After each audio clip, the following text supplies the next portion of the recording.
Harry and Meghan were met with disapproving looks and frustrated breaths as they arrived in New York for the first time since the almost disastrous car pursuit. Welcome back to the Princess Diana News Channel, where we provide the latest updates and a warm greeting. After weeks of anticipation, Meghan and Harry have arrived in New York City. Meghan and Harry arrived in New York yesterday, possibly met with disapproving reactions from the locals. However, their visit to the city was in connection to World Mental Health Day, as reiterated by their PR teams numerous times in the past weeks. An event is being organized by them. The main objective of the event is to engage with families who have tragically lost their children due to the consequences of social media. Therefore, their main area of interest lies in examining the impact of social media on the psychological well-being of adolescents. Previously, we indicated that there will be a panel discussion led by Carson Daly. Naturally, the Daily Mail has provided comprehensive coverage on this story, and now let's delve into the specific details of their article. Meghan Markle gracefully showcases her shoulders in a sophisticated white blazer while co-hosting a World Mental Health Day event in New York with Prince Harry. The couple made a grand entrance at the venue, arriving in a convoy of 7 vehicles with a NYPD escort, marking their first public appearance since a dangerous car chase 5 months ago. Oh, what a captivating headline! It has the touch of Madame Markle's writing. Firstly, Meghan Markle gracefully displays her shoulders while wearing a stylish white blazer. Upon examining the images, I am inclined to argue against labeling it an elegant white blazer. Initially, I had difficulty distinguishing that it was a blazer. I came across someone on the internet referring to it as, which, in my opinion, is a far more accurate portrayal. Given the nature of this panel discussion on mental health, it is only logical that we should not ridicule Meghan as she is simply adhering to the chosen topic. They came in a group of 7 vehicles. Wow, I never would have guessed that it requires 7 vehicles to transport 2 foolish individuals. However, let's consider the fact that if you don't travel in a fleet of 7 vehicles, it becomes difficult for others to recognize your significance. It's possible that people might mistake you for unimportant individuals. Preventing that from occurring is imperative. I have some regrets regarding the decision to grant Meghan and Harry an NYPD escort. I believe that they had gained wisdom from their previous experience, yet it's uncertain. Perhaps Meghan and Harry used the possibility of creating a more significant commotion unless they were provided with at least one escort. Due to their high significance, it is crucial to bear in mind that Meghan and Harry are incredibly important individuals. Furthermore, it is essential for them to always have an accompanying escort when navigating through the city. This article highlights the fact that Harry and Meghan have returned to New York for the first time since their highly dangerous car chase incident. We should acknowledge their bravery, as well as the fact that their significance necessitates the performance of important tasks. So, that is the reason behind their decision. Let's discuss the highly significant tasks that both individuals were responsible for. As stated in the Daily Mail, the couple displayed pure joy upon their arrival at the venue. However, they seemed to become emotional once the event started, showing a deeply serious demeanor as the panel began.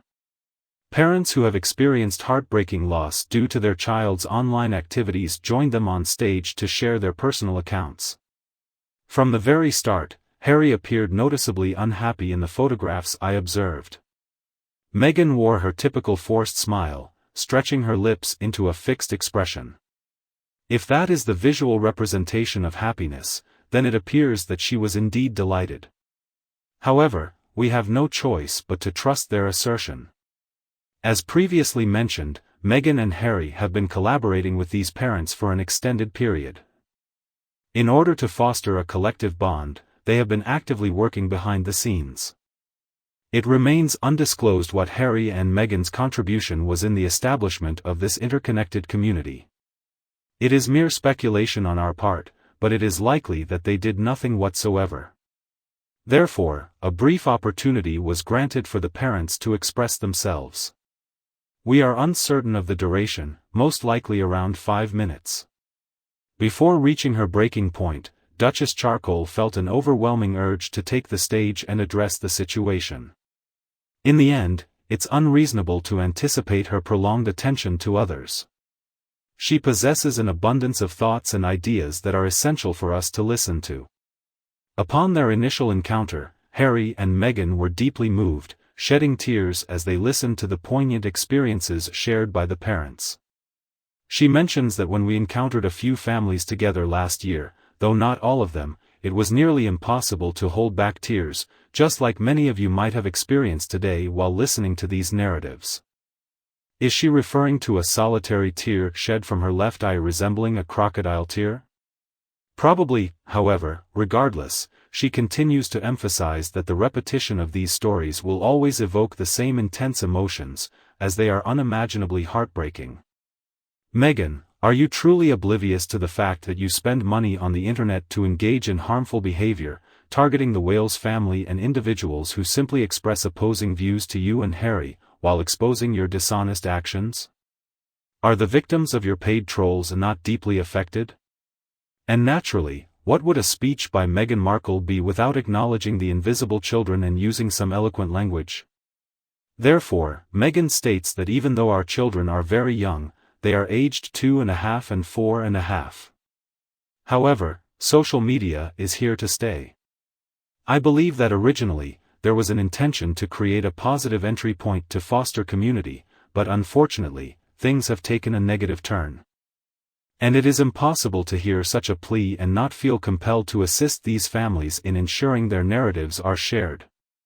It appears that some of her most preferred terms were included.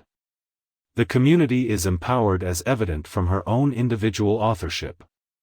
Furthermore, my favorite aspect of the event was captured in a video, rather than in the live speech.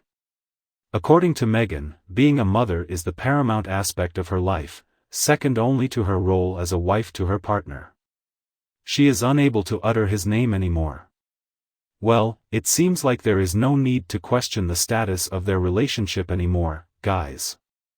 If Madam is unable to refer to Harry by his name anymore, it seems that the situation is unfavorable.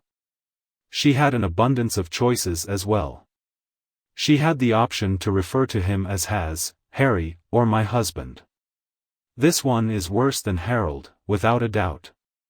However, according to the Daily Mail, Meghan later discussed her worries about her children, Archie and Lilibet, utilizing social media. So, it seems like these kids, aged 412 and 212, are being portrayed as real. It's amusing how she believes mentioning their precise ages will convince us of their authenticity. However, as far as my recent observation goes, only individuals who are 4.5 years old or 2.5 years old tend to utilize the number 4. Nonetheless, let's carry on with the discussion. Meghan acknowledges that she is grateful that her young children are not currently affected by the changes, but she also expresses concern about the ongoing transformation.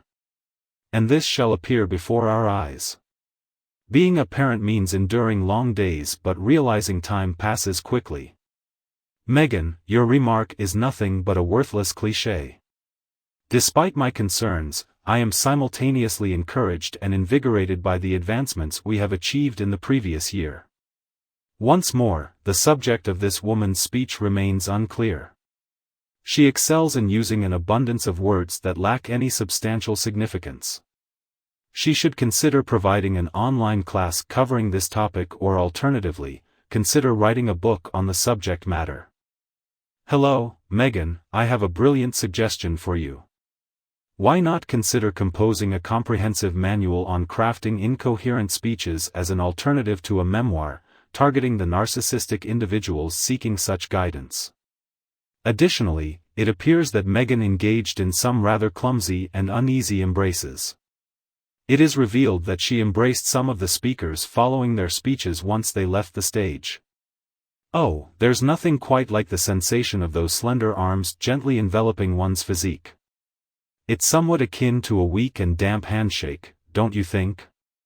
It appears that Harry and Meghan are persistently holding on to the false narrative of being pursued by paparazzi. It is important to provide a summary of the eventful day we experienced during a dangerously intense car chase, as shared with the Daily Mail. Disregard the fact that it did not truly occur. Don't forget, it's our reality.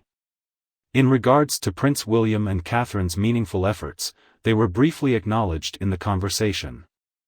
However, their mention was kept concise so as not to divert attention away from the notorious duo.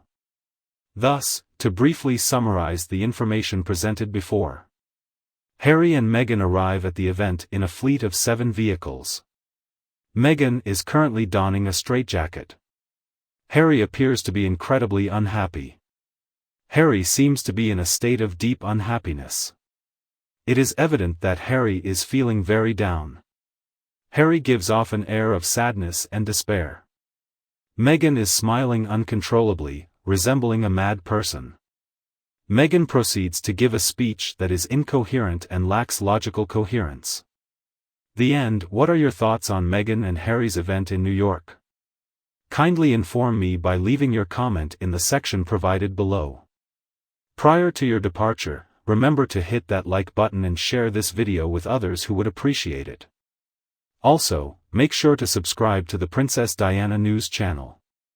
Many thanks for joining me, and I look forward to reconnecting with you in future videos. Goodbye for now.